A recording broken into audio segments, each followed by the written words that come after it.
Haleluya.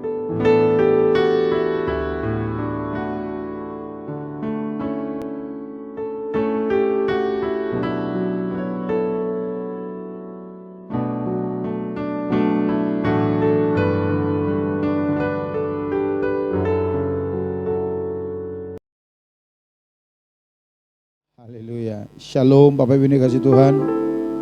Kita buka Alkitab kita dari Kisah Rasul pasal 13 ayat 22. Setelah Saul disingkirkan, Allah mengangkat Daud menjadi raja mereka. Tentang Daud, Allah telah menyatakan, "Aku telah mendapat Daud bin Isai, seorang yang berkenan di hatiku dan yang melakukan segala kehendakku." 1 Samuel pasal yang ke-13 ayat 14 itu. Tetapi sekarang kerajaanmu tidak akan tetap. Tuhan telah memilih seorang yang berkenan di hatinya, dan Tuhan telah menunjuk dia menjadi raja atas umatnya. Karena engkau tidak mengikuti apa yang diperintahkan Tuhan kepadamu. Ketika Tuhan sampaikan pesan ini melalui Samuel kepada Saul, saya sudah sampaikan kepada saudara, waktu itu Daud bahkan belum lahir. Kenapa kita katakan belum lahir? Karena waktu Tuhan berbicara kepada Saul melalui Samuel ini, pemerintahan Saul itu baru menjalani tahun kedua. Sementara Saul itu menjadi raja di Israel 40 tahun. Dan Alkitab berkata di dalam 2 Samuel, Daud itu benar-benar dinobatkan duduk di tahta menjadi raja usia 30 tahun. Bisa menambahkan, mengalihkan, mengurangkannya Bapak Ibu ya. Jadi waktu Saul terima pesan yang sangat keras ini, dia masih memerintah 38 tahun lagi ke depan. Daud itu benar-benar menjadi raja usia 30 tahun. Berarti sampai ke kelahiran Daud aja masih ada space waktu 8 tahun. Daud belum lahir waktu itu. Ketika Tuhan berkata melalui Samuel kepada Saul, kerajaan itu akan kupindahkan dari tanganmu. Sebab aku telah menemukan seseorang berkenan di hatiku. Daud belum ada. Itu sebabnya kita tidak langsung mendengar nama Daud pada waktu itu. Tetapi juga saya mau katakan kepada saudara, saudara jangan berpikir lalu Tuhan merekayasa. Tidak, Tuhan tidak sejahat itu. Tidak. Jelas di dalam Alkitab kita baca ayat 13 di dalam 1 Samuel pasal 13 ayat 13. Ayat 13 berkata demikian, kata Samuel kepada Saul, perbuatanmu itu bodoh. Engkau tidak mengikuti perintah Tuhan Allahmu yang diperintahkannya kepadamu. Sebab sedianya Tuhan mengokohkan kerajaanmu atas orang Israel untuk selama-lamanya. Jadi waktu Tuhan pilih Saul itu, yang ada di hati Tuhan mengokohkan kerajaan di tangan Saul selama-lamanya. Tetapi di dalam perjalanannya baru memasuki tahun kedua, Saul sudah bikin masalah kepada Tuhan, di mana dia tidak menaati perintah Tuhan. Pada saat itulah keluar pesan yang sangat tegas dari Tuhan kepada Saul melalui Samuel. Kerajaan itu tidak akan selama-lamanya lagi di tanganmu. Karena engkau tidak taat kepada perintahku. Dan ketahui aku telah menemukan seseorang yang berkenan. Baru seseorang, belum disebut Daud. Saudaraku, dan setelah 8 tahun kemudian Daud lahir dalam pertumbuhannya, usia 17 tahun. Tuhan menyuruh Samuel pergi ke rumah Isai, orang tua Daud, untuk mengurapi dia menjadi raja. Beberapa minggu yang lalu kita sudah belajar, kenapa begitu? Karena mata Tuhan menjelajah seluruh bumi dan mencari orang-orang yang bersungguh hati dengan dia untuk mencurahkan kekuatannya kepada mereka. Dan itu ditemukan di hati Daud, yang layak menjadi raja di Israel menggantikan Saul. Artinya apa saudara? Kalau Tuhan berkata, Daud bin Isai orang yang berkenan di hatiku, apakah Tuhan pilih kasih? No. Kenapa Tuhan tidak berkata begitu kepada Saul? Karena Tuhan juga yang memilih Saul, mengurapi dia melalui Samuel. Tuhan juga yang memilih Daud, mengurapi dia melalui Samuel juga. Tapi kenapa kepada Saul dia tidak berkata Saul yang berkenan di hatiku, tapi kepada Daud dia berkata Daud yang berkenan di hatiku. Kenapa? Tuhan pilih kasih. Alkitab berkata Tuhan tidak pernah pilih kasih. Tuhan tidak pernah memandang muka orang. Saya yakin dan percaya saudara, sekalipun mungkin tidak semua teolog mengakui ini, tapi saya secara pribadi meyakini ada perbedaan sikap di antara dua raja ini. Amin. Saya percaya ada perbedaan sikap, ada perbedaan hati di antara kedua orang ini yang membuat Tuhan berespon dan berkata, Daud itu orang berkenan di hatiku. Oh, ini menarik. Sungguh menarik kalau kita renungkan. Karena dua-duanya dipilih Tuhan, dua-duanya diurapi Tuhan. Tetapi nanti kita lihat yang satu berakhir dengan tragis bunuh diri. Tapi yang satu ending kehidupannya begitu manis di dalam Tuhan. Sehingga saudaraku kita perhatikan dalam perjalanannya. Di dalam ketaatan Daud itu kepada Tuhan memunculkan perkenanan di hati Tuhan terhadap Daud. Saya percaya itu. Ketaatan-ketaatan yang ditunjukkan oleh Daud itu kepada Tuhan, itu mendapat nilai plus di hati Allah. Sehingga Tuhan berkata dia berkenan di hatiku. Kita mau belajar itu. Apa yang menjadi rahasia sehingga Daud ini berkenan di hati Tuhan. Saudara mau menjadi orang berkenan di hati Tuhan hari-hari ini, amin. Amin. Ayo kita mau belajar dari Daud. Apa yang dimiliki Daud ini sehingga Tuhan itu benar-benar berkenan kepada dia. Yang pertama kita lihat, Daud memiliki hati yang siap dibentuk atau ditegur. Itu yang pertama. Kenapa Allah berkata bahwa Daud bin Isai itu berkenan di hatinya? Karena Daud memiliki hati yang siap ditegur atau dibentuk. 2 Samuel pasal 12 ayat 9 saya baca demikian dikatakan, mengapa engkau menghina Tuhan dengan melakukan apa yang jahat di matanya? Uria orang Het itu kau biarkan ditewaskan dengan pedang. Istrinya kau ambil menjadi istrimu. Dan dia sendiri telah kau biarkan dibunuh oleh pedang Bani Amon. Siapa yang mengatakan ini? Nabi Nathan. Waktu dia bertemu dengan Daud. Peristiwanya apa? Ketika Daud membuat konstruksi politik untuk membunuh Uria, suami Berseba di medan perang. Tujuannya untuk apa? Untuk menutupi perzinahannya itu. Karena di dalam Alkitab dicatat,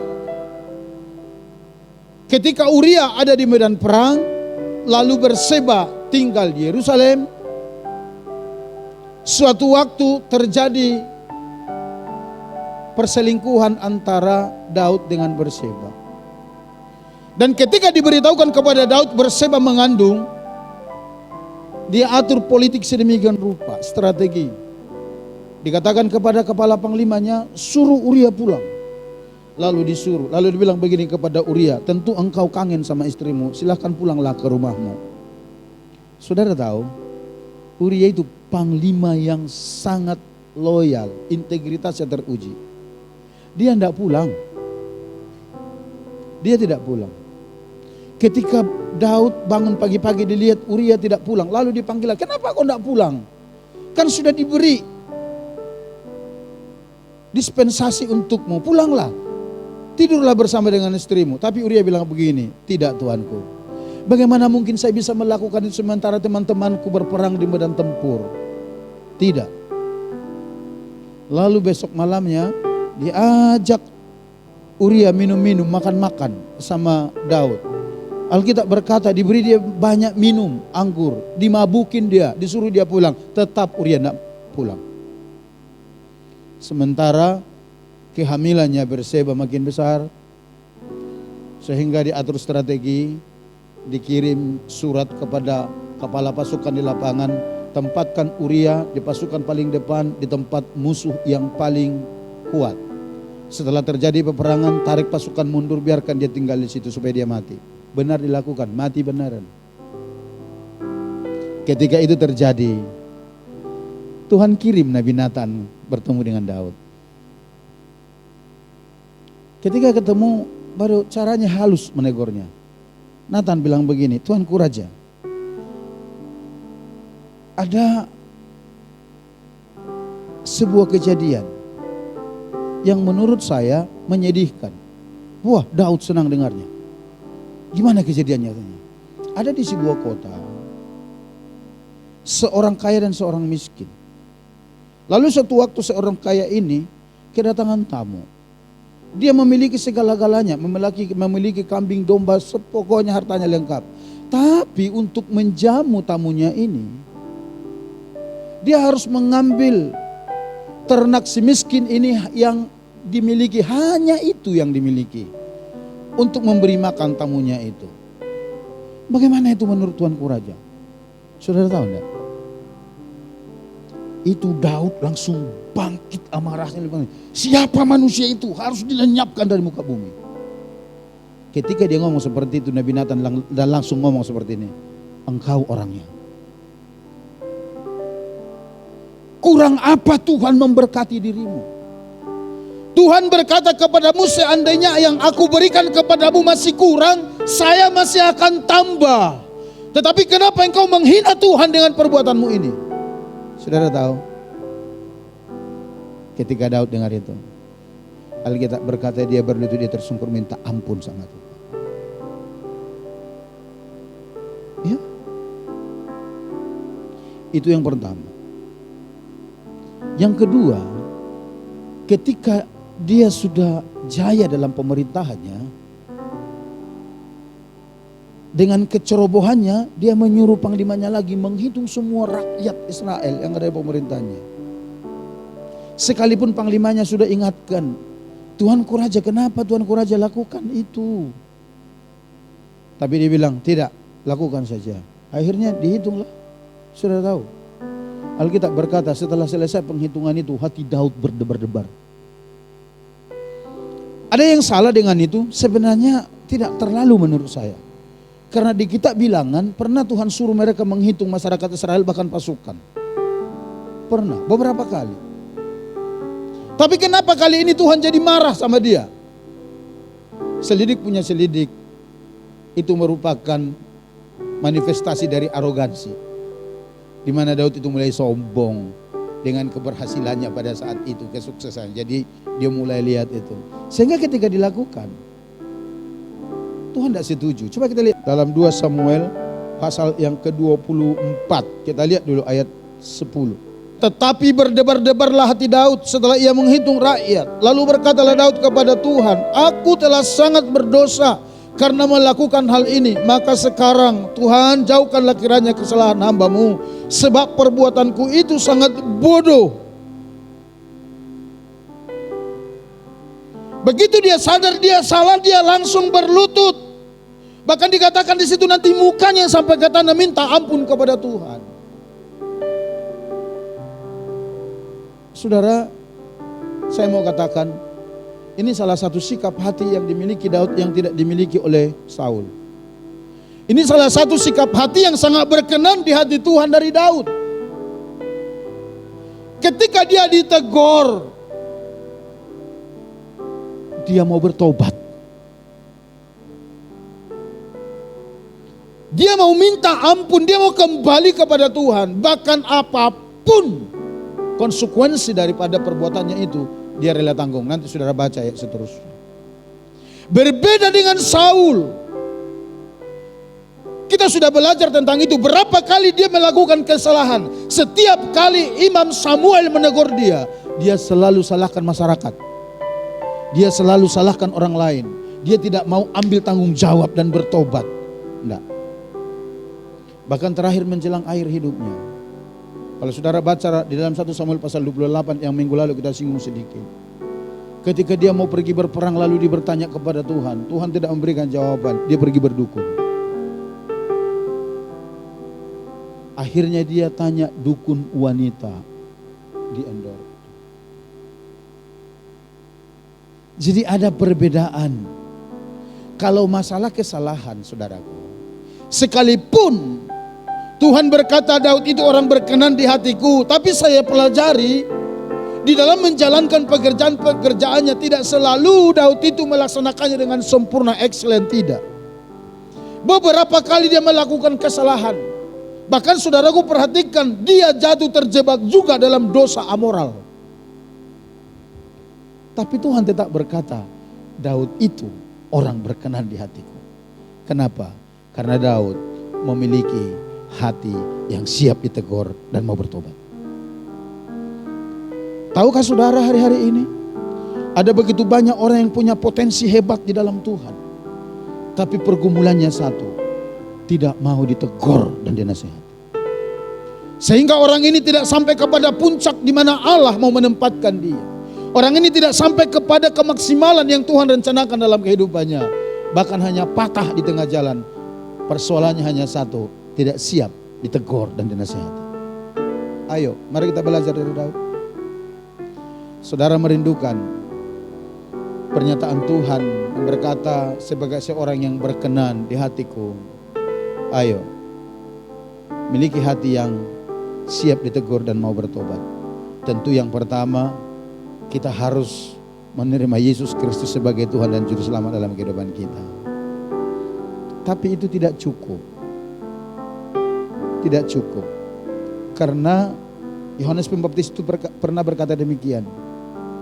Tunjukkan buah yang sesuai dengan pertobatan. Tunjukkan. Kadang-kadang orang terlalu banyak berkata dia sudah bertobat, sudah terima Yesus, tapi dalam hal ini kalah. Kadang-kadang hanya gara-gara sedikit ini, sehingga hidupnya mutar-mutar terus di padang gurun. Ayo, jangan perlama perjalananmu di padang gurun. Ya, jangan perlama. Sudah tahu, menurut para ahli dari Mesir ke Kanaan itu, kalau ditempuh dengan konsisten itu paling lama 2 minggu. Dan mana kita tahu juga karena sebelumnya anak-anak Yakub karena terjadi kelaparan, bolak-balik juga ke sana, Mesir dengan Kanaan. Tapi kenapa jadi 40 tahun Pak? Kekerasan hati, kata Alkitab. Ayo saudara, mari kita belajar kepada Daud. Yang kedua saudara, apa rahasia perkenanan Daud ini di hadapan Tuhan? Yang kedua kita lihat, Daud ini memiliki hati yang mengasihi Tuhan. Yang pertama, dia memiliki hati yang siap ditegur atau dibentuk, siap dinasihati. Yang kedua, dia memiliki hati yang mengasihi Tuhan. Dan itu bisa kita lihat terekspresi cara dia mengasihi Tuhan. Tentang hal ini saudaraku, kita tidak usah ragu-ragu lah ya.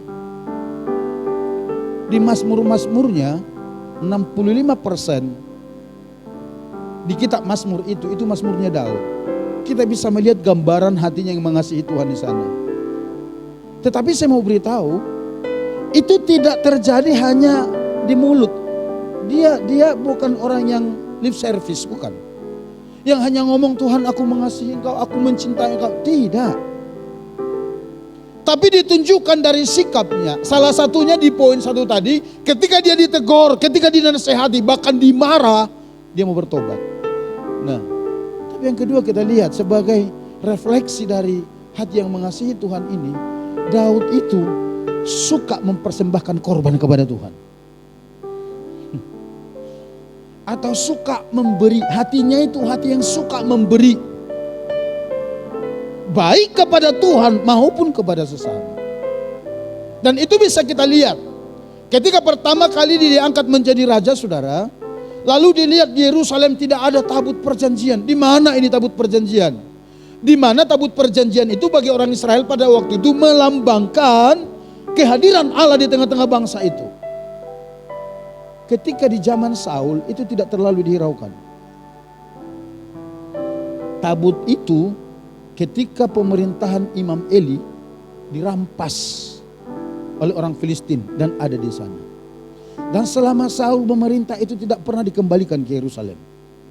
Nah sekarang Daud memerintah, dia tahu kalau tidak ada tabut Allah di sini, tabut perjanjian, berarti hadirat Allah tidak ada di Israel. Sehingga saudaraku, dikerahkan semua orang untuk mengambil tabut itu. Pertama gagal. Kenapa? Karena Daud belum terlalu paham. Dia melakukan yang terbaik, konsepnya salah. Kadang-kadang ada begitu saudara. Wah, Alkitab berkata disiapkan kereta yang terbaik. Kereta yang berkuda yang terbaik. Ya mungkin dia raja pada saat itu, kalau kita lihat nanti dari pemberian-pemberiannya, bisa saja keretanya itu disalutin dengan emas apa segala macam. Lalu tabut itu diangkut. Di dalam perjalanan, Alkitab berkata demikian. Karena kuda-kuda yang menarik kereta itu terpleset, lalu kereta itu oleng. Tabut itu mau jatuh. Ada seorang bernama Usa mengulurkan tangannya menopang tabut itu. Disambar sama Tuhan kata Alkitab. Sehingga Usa mati di tempat. Melihat kejadian itu Daud bersedih. Hatinya bergejolak. Bagaimana caranya sampai dia ngomong Tuhan, kalau begini bagaimana caranya saya bawa tabut ini ke Yerusalem. Akhirnya saudara tahu, tabut itu disimpan di rumah Obed Edom yang ada di Gad pada waktu itu. Selama 3 bulan dia pulang ke Yerusalem. Setelah 3 bulan itu sampai berita kepada Daud, rumah Obed Edom diberkati Tuhan luar biasa. Karena apa? Karena ada tabut di sana. Lalu Daud mulai cari tahu lagi, bagaimana caranya supaya tabut ini bisa sampai ke Yerusalem. Usut punya usut, diketahui bahwa sejak pembuatan tabut perjanjian, Tuhan membuat sebuah ketetapan yang mengangkut tabut itu bukan kereta berkuda, tapi para imam yang memikulnya. Sehingga dikeluarkan pengumuman saudaraku, ke semua tempat yang ada di bawah kepemimpinannya, setiap imam yang ada, imam Lewi, silakan kumpul, kita mau ambil tabut itu dari rumah Obed Edom, kita mau bawa ke Yerusalem. Singkat cerita dikumpulkan para imam, para peniup nafiri, para penyanyi, penari, disiapkan semua. Imam memikul tabut itu, saudara tahu. Inilah yang Alkitab katakan di dalam 2 Samuel pasal 6. Coba kita lihat.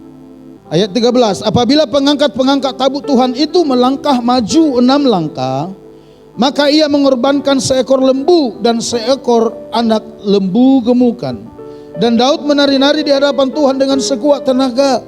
Ia berbaju efod dari kain lenan. Nah loh saudara. Setiap berapa langkah saudara? Setiap 6 langkah dikorbankan seekor lembu dan seekor anak lembu gemukan, berarti 2 ekor. Tanah Gad di sini ini tanah yang berbatasan, Yerusalem berbatasan dengan orang Filistin. Gak usah jauh-jauh saudara ya, gak usah jauh-jauh ya. 1 kilo aja jaraknya. Ayo, setiap 6 langkah, ayo kita hitung ya. Kita hitung. 1, 2, 3, 4, 5, 6. Daud bilang begini, sembelih lembu, sembelih anak lembu gemukan. Setiap 6 langkah.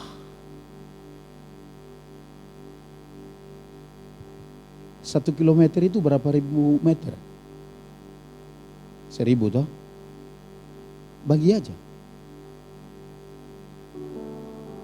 Setiap 6 langkah 2 ekor, itu yang pasti. Berapa banyak itu? Dan Alkitab berkata dia lakukan itu bukan karena menyogok Tuhan, tapi itu ekspresi hatinya yang mengasihi Tuhan. Waduh saudara, makanya saya bilang manusia satu ini ya, benar-benar. Setiap 6 langkah 2 ekor. Setiap 6 langkah 2 ekor. Kalau 1 kilo berapa? Kalau 2 kilo? Saudara hitunglah. Kalau sekarang dikatakan anak lembu gemukan, udah 1 lembu aja deh. Berapa juta sekarang satu itu? Saudara kalikannya pelan-pelan. Ayo masing-masing ambil kalkulator. Biar kita hitung. Tapi sepertinya itu tidak masalah bagi dia. Karena apa? Kasihnya, cintanya kepada Tuhan. Itu ekspresi hatinya yang mengasihi Tuhan. Dan saudara tahu, yang kita baca di dalam 2 Samuel pasal 24 tadi itu, ketika dia menyesal, bertobat, minta ampun kepada Tuhan. Nanti baca terus selanjutnya. Akhirnya dia membeli tanah Arauna untuk tempat mendirikan mezbah dan kembali mempersembahkan korban kepada Tuhan di sana. Yang sebanyak-banyaknya, supaya itulah yang Tuhan izinkan ada itu pada waktu itu, penyakit sampar 3 hari itu berlalu dari Israel. Dan di akhir kepemimpinannya, coba kita lihat 1 Tawari 29 ayat 3 sampai ayat yang keempat nanti. Ini konteksnya ketika Daud mempersiapkan bahan-bahan material untuk pembangunan bait suci. Karena ketika Daud mau membangunnya, Tuhan berbicara kepada dia bahwa bukan dia yang akan membangun bait suci itu karena tangannya terlalu banyak menumpahkan darah.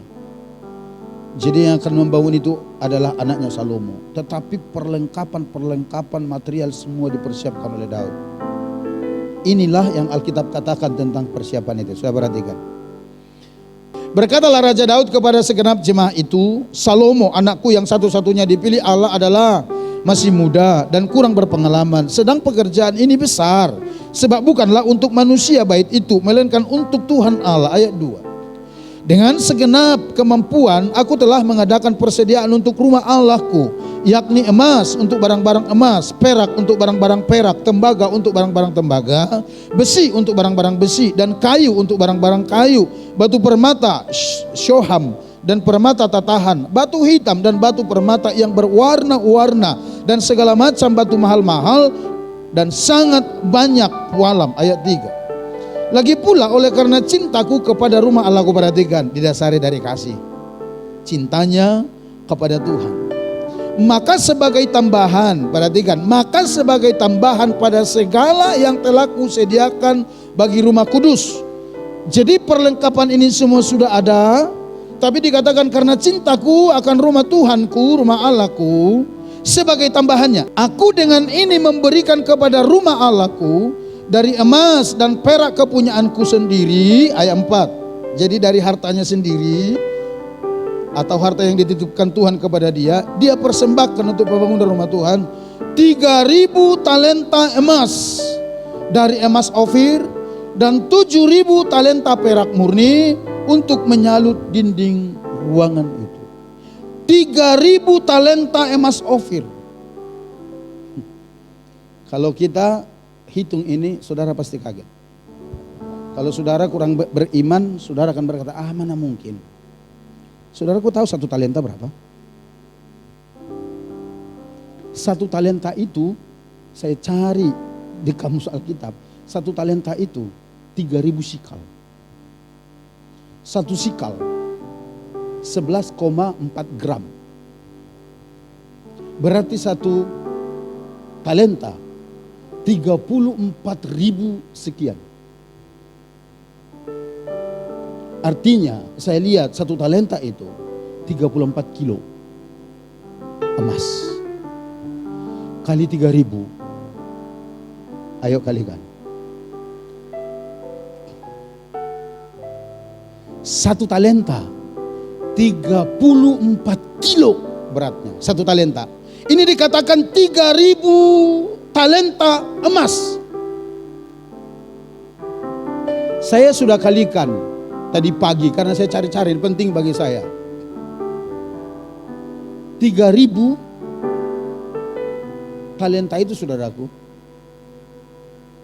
dikali dengan 1 talenta itu 34 kilo, 102.000 kilogram. 102 ton.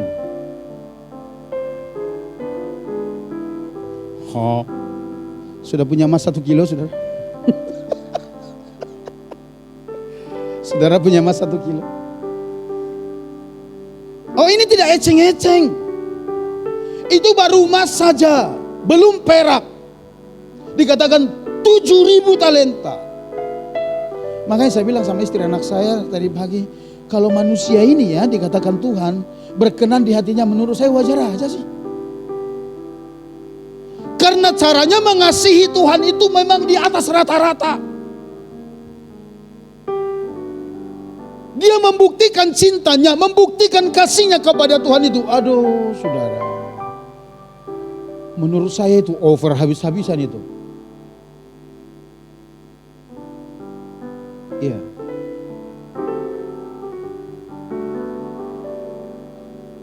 Jadi saudara, kalau Tuhan berkata kepada Daud, aku telah menemukan Daud bin Isai seorang berkenan di hatiku. Benar-benar Tuhan telah mengukur hati Daud. Dan itu terbukti dari cara-cara dia hidup. Ketika dia berkata, Tuhan aku mengasihi engkau, dia tidak sekedar ngomong, tapi dibuktikan melalui tindakan-tindakannya. Salah satunya melalui tindakan memberi kepada Tuhan. Dia tidak pernah hitung-hitungan. Dikatakan dari kepunyaanku sendiri. Perbedaannya dengan Saul apa? Salah satunya di sini. Saudara tahu, kita belajar tentang Saul, kenapa dia tidak menumpas habis hewan ternak orang-orang Amalek itu? Alasannya supaya yang gemuk, yang tambun itu nanti dipersembahkan kepada Tuhan. Manusia ini mau mempersembahkan sesuatu kepada Tuhan, tapi tidak dari hartanya sendiri, dari hasil jarahan yang diharamkan Tuhan. Kita kan sudah baca toh? Harta kepunyaan Amalek itu haram bagi Tuhan hukumnya. Tapi dia coba mau memanipulasi itu, dan alasannya untuk dipersembahkan kepada Tuhan. Itu sebabnya hewan ternak gemukan ini kami tidak tumpas. Tuhan terima? No. Justru Tuhan katakan, karena itu aku tolak engkau. Tapi Daud lihat, dari apa yang dimilikinya, dari apa yang Tuhan percayakan dikelola sama Daud, dia berikan habis-habisan. Perhatikan dikatakan sebagai tambahan. Dan saudaraku, saya mau beritahu kepada saudara, salah satu memang cara yang paling efektif menguji kasih seseorang kepada Tuhan dalam memberi ini. Saudara boleh coba nanti. Saya sudah sekian puluh tahun melayani, saya coba amati ini. Kadang-kadang orang begitu rajin beribadah, begitu rajin kegiatan yang lain, tapi begitu diperhadapkan dengan pemberian, kesandung di sana. Betul, nanti saudara boleh tes, banyak gereja ribut jadi pecah hanya gara-gara ini. Kalau saudara tidak percaya, kalau saudara lihat di beberapa situs di internet, gara-gara perpuluhan apa segala macam, gereja jadi ribut, pecah, diomongin sana sini. Itu gara-gara ini, gara-gara hati yang tidak siap untuk memberi. Mulut sih ngomong aku mengasihi engkau Tuhan, tapi hatinya tidak teruji. Daud ketika dia berkata, Tuhan aku mengasihi engkau, ketika dia berkata, Tuhan selidiki hatiku dan batinku, benar-benar hatinya dibuka kepada Tuhan. Dan kita lihat dari perbuatannya menunjukkan bahwa dia memang orang yang sangat mengasihi Tuhan. Amin saudara. Yang ketiga, yang terakhir, apa rahasia perkenanan Daud ini di hadapan Tuhan? Yang terakhir saudaraku, Daud itu lebih suka menyenangkan hati Tuhan daripada hati manusia. Iya, Daud itu lebih suka menyenangkan hati Tuhan daripada hati manusia. Kenapa saya katakan demikian saudaraku? Daud ketika dia jatuh di dalam berbagai kesalahan dan dosa, lalu saat itu juga dia ditegur. Perhatikan, dia tidak pernah berusaha menyembunyikan kesalahan itu. Dia tidak pernah coba menutup-nutupinya. Dia tidak pernah mencoba mendramatisirnya atau seperti yang dilakukan Saul, melimpahkannya kepada orang. Tidak. Tapi yang Alkitab catat, dia bertanggung jawab, diakui kesalahan itu, diambil kesalahan itu, bahkan dia rela menanggung konsekuensi dari kesalahan itu. baik waktu perselingkuhannya dengan Berseba, baik waktu dia dengan ceroboh menghitung rakyat itu, semua dia ambil tanggung jawab sama dia. Saudara tahu enggak? Posisi Daud pada waktu itu udah raja. Tapi saya baca, saya perhatikan, jujur ketika saya baca ini, hati saya kagum. Saya meneteskan air mata baca ini. Karena saya lihat ya saudara, saya perhatikan. Bahkan Daud itu tidak terlalu memperhitungkan reputasinya sebagai raja. Bagi Daud hubungannya dengan Tuhan jauh lebih penting daripada reputasinya. Ketika dia berzina dengan Berseba itu, akhirnya saya istana tahu. Ketika dia menghitung masyarakatnya itu, dan 3 hari mereka dihabisi sama Sampar. Semua kerajaan Daud tahu. Dan orang bisa berkata kepada dia, raja apaan manusia ini? Tapi dia memilih untuk lebih menyenangkan Tuhan. Dia tidak berdalih untuk menutupi semua kesalahan itu. Tapi dia berani tampil dan berkata, Tuhan itu salahku. Dan biarlah hambamu dan keluarga hambamu yang menanggung resikonya. Saya mau beritahu, itu jiwa yang hebat.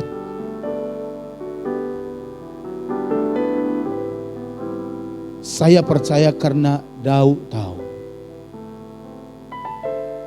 Mata Tuhan ada di segala tempat, mengawasi orang yang baik dan orang jahat. Saya pikir karena Daud tahu, kalaupun dia bisa bersandiwara di depan manusia, tapi Tuhan tidak bisa dibohongi oleh Daud. Kalau saudara baca di dalam 2 Samuel pasal 12 ayat 13, dia berkata demikian. Aku sudah berdosa kepada Tuhan. Dan di dalam Mazmur 51 ayat 5 dia katakan, sebab aku sendiri sadar akan pelanggaranku. Aku senantiasa bergumul dengan dosaku. Saudaraku dengar baik. Kadangkala kejujuran itu menyakitkan. Terkadang kejujuran itu saudara membuat kita terhina di depan orang dan bisa dipandang orang sebelah mata. Tapi dengar, kalau engkau melakukannya karena engkau mengasihi Tuhan. Amsal berkata, orang yang mau mengaku dosanya dan meninggalkannya, mereka akan disayang Tuhan. Amsal 28 ayat 13. Seketika mungkin kita terasa malu, tidak apa-apa. Seketika mungkin kita diremehkan, tidak apa-apa. Seketika mungkin kita ditolak, tidak apa-apa. Tapi dengar baik, kalau kau lakukan itu karena kau mengasihi Tuhan, Tuhan yang akan pulihkan hatimu, Tuhan yang akan pulihkan nama baikmu, Tuhan yang akan pulihkan hidupmu. Itulah yang dialami oleh Daud. Sehingga apa yang terjadi? Sampai hari ini nama Daud itu begitu populer di gereja Tuhan, di pemberitaan para hamba Tuhan. Nama Daud selalu menjadi nama yang dikategorikan layak jadi teladan. Ayo saudara, 3 hal ini paling tidak mengajar kita pada saat ini. Bagaimana supaya hidup kita itu, ketaatan kita itu tetap berkenan di hadapan Allah. Yang pertama, miliki hati yang siap ditegur. Yang kedua, miliki hati yang benar-benar mengasihi Allah, yang teruji dari sikap dan perbuatan kita. Yang ketiga, pilihlah untuk lebih menyenangkan Allah bukan manusia. Kalau Allah saudara berusaha untuk menyenangkan manusia, saudaraku percayalah, saudara akan terjerat dengan ayat ini. Saya kasih ayat ini sebagai ayat terakhir bagi kita. Amsal 29:25 berkata demikian. Takut kepada orang mendatangkan jerat, tetapi siapa percaya kepada Tuhan dilindungi. Yang percaya katakan amin. Kalau engkau membangun rasa takutmu kepada manusia, engkau akan dihantui oleh itu, engkau akan dikejar-kejar dan engkau akan terjerat di sana. Dan engkau akan stres karena engkau akan berupaya terus menyenangkan hati manusia. Tapi kalau engkau berusaha menyenangkan hati Tuhan, Alkitab berkata, Tuhan melindungimu, Tuhan mengasihimu, Tuhan menyayangimu, Tuhan memberkatimu. Oleh karena apa? Hubunganmu pulih kepada Dia. Bukankah saudara mau dikenan Tuhan? Amin. Amin saudara. Itu sebabnya saya ajak kita sekali lagi, milihlah sikap hati yang mau ditegur, milihlah sikap hati yang mengasihi Tuhan, dan milikilah sikap hati yang lebih menyenangkan hati Allah daripada manusia.